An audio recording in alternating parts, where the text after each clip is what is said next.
Our Android phone contains lot of user generated content such as photos, music, videos, contacts, SMS, messages, documents, file, etc. etc. And if you are creating application such as photo editor or document viewer, then you will need access to that user content or files. But your app don't have direct access to any user file or user content on Android operating system. You will need to use Content Provider API in modern Android operating system to get access to the user content stored on device. I am going to teach you how to use Content Provider API in your Android app so that your app can view, edit or open any user content on device, whether that be contacts or any media files. So with that said, let's get started. So let's start with the theory before jumping into the code. So how an app has access to any files on the device. So back in the old days, the application has direct access to any file on the device, whether the file be video file, contacts, images or any other file. The application have direct access to any file stored on an Android device. But in modern days, things have changed. So in my modern method, we don't have direct access to any user content stored on the device. That is when Content Provider API is useful, because the purpose of Content Provider API is to be a barrier between your application and the user generated content. So your application do not have any direct access to the content using the file API in Java. Instead, you have to use Content Provider as a middleman to get access to any user content such as video, contacts, images or any other files stored on the Android devices. So the role of Content Provider is to be middleman between application and the user generated content. This practice is better for privacy purpose. That's why Content Provider API is used in modern Android app development. Now let's jump into an example and understand how to use Content Provider API to get access to any of the user content stored on device. So here I have made a simple example to read contacts of user and display it in our application.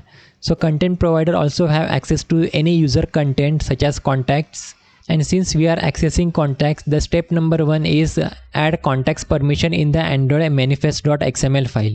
So here I have added a contact permission in AndroidManifest.xml file. Now next is open our main activity file in Android. Here we have to do two things. First thing is request a contact permission from user, and then second we will implement our Content Provider API to get all the contacts from user and then display it in a simple list format. So step number 1 is request permission. Now I will be making a separate video on entire Android app permission. You can check this out later after watching this video. But to explain in simple, I have made a simple request permission function in which we will ask for contact permission from user, and once the user have granted permission for contacts, then we will move ahead with our Content Provider API. Now let's move on to the Content Provider API. So here I am using Jetpack Compose for user interface. First we will get context because we will need it further, and then we will create contact list, which is a mutable state list. Inside this contact list we will store all the contact which we receive from the Content Provider API. Now moving forward in load content function, here we will implement all our Content Provider API.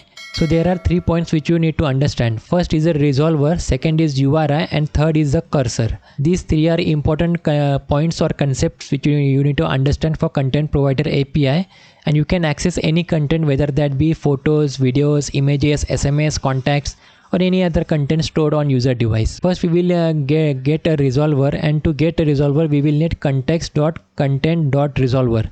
After getting resolver, we will need a URI. So next step is we will need a URI for contacts. URI stands for Universal Resource Identifier. Each and every content, whether that be contacts, image, video, documents, etc. or music file, each and every content will have a unique URI for it. So here in the case of contacts, since I am accessing the contacts of user, so URI for contact is, for example, URI seems similar to like this: content // contacts. So to get the URI of the contacts, we will need an accurate URI, since sometimes the contact URI can change depending on the Android operating system. Now to get the accurate contact URI, we will use contract.contacts.content_URI. This will give you an accurate URI which is required for contacts, and the accurate URI can look something similar to content // contacts. But this string is just for example, and depending on Android operating system, this string of URI can change. Hence we will use context.URI to get the contact URI. Now the third important is the cursor. Cursor returns an entire object which will contain entire rows and columns of our contact data.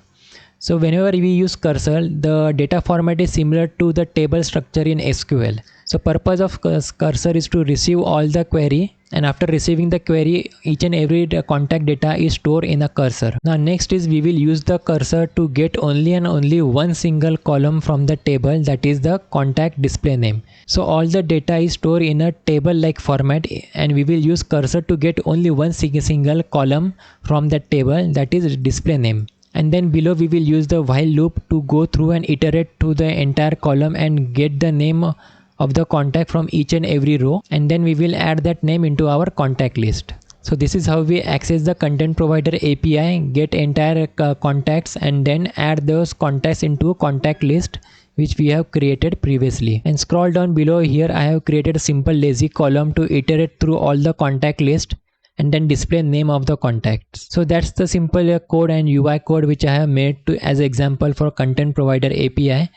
Now let's debug the application and check how the app runs. By the way, I forgot to press the record button, so here we go once again.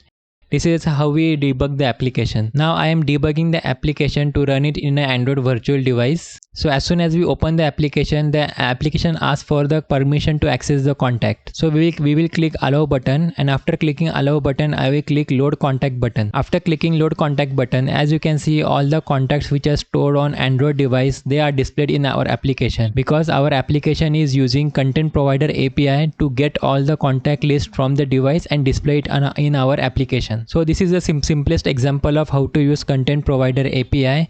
You can use the same API to get images, video, music, PDF document file, or any other content stored on user device. So we have reached to the end of the video. I hope you like it and enjoy it. And if you want to learn entire fundamentals of Android app development, I have made entire video playlist on YouTube, and the link of it is given in the description below. You can watch the entire playlist and learn the fundamentals required to build Android application. With that said, have a nice day and bye bye. See you in the next video.